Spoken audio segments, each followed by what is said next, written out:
Pap tests very early, and they had very high vaccination rates in those areas, about 79% in the school-based program, 75%, sorry, and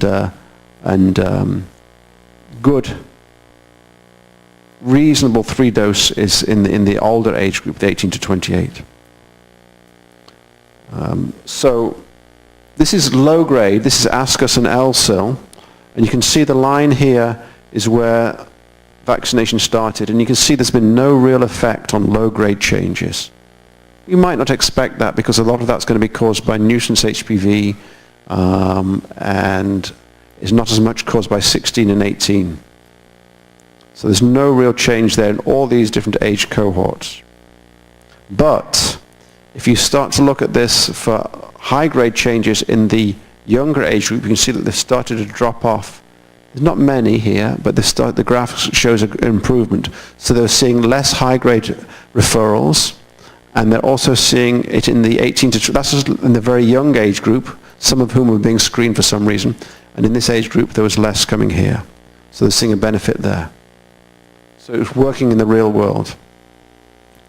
There is the prospect of a new vaccine coming down. I'm not sure when it's going to be introduced, but they're probably applying for approval as we speak. Merck developed a non-valent vaccine.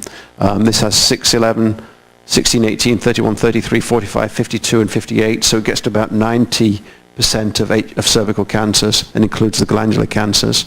And they have presented their data, and a trial of 14,000 women, 16 to 26, half of them got the non-valent vaccine, half of them got the quadrivalent vaccine, and were followed for 4.5 years.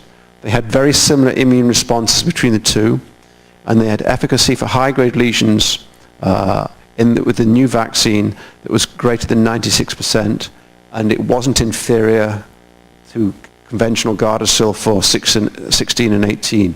So that's not been published yet, so you can't see all the scientific data on it. But it's very promising that this is going to replace Gardasil and give you broad protection against up to 90% of cervical cancer and warts as well. So, in conclusion, HPV vaccination is effective. It's also safe. It prevents, which works well in the young woman and also can work in the older woman. It's preventing recurrence, and the real-world experience is very promising thus far. Thank you very much.